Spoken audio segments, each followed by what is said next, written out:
আজি আপোনালোকক দেখুৱাবলৈ লৈছোঁ যোৰহাট জিলাত অৱস্থিত 1528 খ্ৰীষ্টাব্দত শ্ৰীমন্ত মাধৱদেৱে ঢেকীয়াখোৱা বৰনামঘৰ স্থাপন কৰিছিল।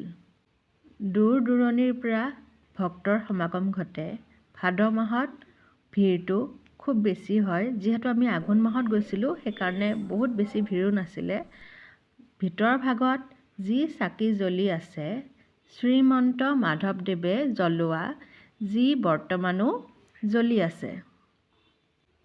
এই গাঁওখনত এদিন শ্ৰীমন্ত মাধৱদেৱ আহিছিল আৰু গুৰুজনাই এদিন এগৰাকী বৃদ্ধৰ ওচৰত আশ্ৰয় লৈছিল। বৃদ্ধগৰাকীয়ে ৰাতি ঢেকীয়া শাকৰ সৈতে ভাত দিছিল আৰু গুৰুজনাই অতি তৃপ্তিৰে ভাত সাজ খাইছিল।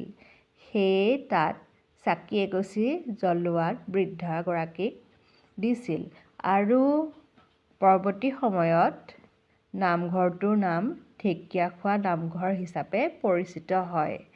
যি বৃক্ষ আছে আপোনালোকে দেখিবলৈ পাইছেই, সেই বৃক্ষজোপা গুৰুজনাই ৰোৱা। ভিডিঅ'ৰ দ্বাৰাই কিছুমান কথা মোৰ ভুল ভ্ৰান্তি হ'ব পাৰে, ক্ষমা কৰিব। মোৰ যদি ভিডিঅ'ছবিলাক আপোনালোকৰ সঁচাকৈয়ে ভাল লাগিছে কমেণ্ট ছেকশ্যনত জনাবলৈ নাপাহৰিব আৰু নতুন নতুন ভিডিঅ' সদায় আহি থাকিব, আপোনালোকে চাব বুলি আশা ৰাখিলোঁ।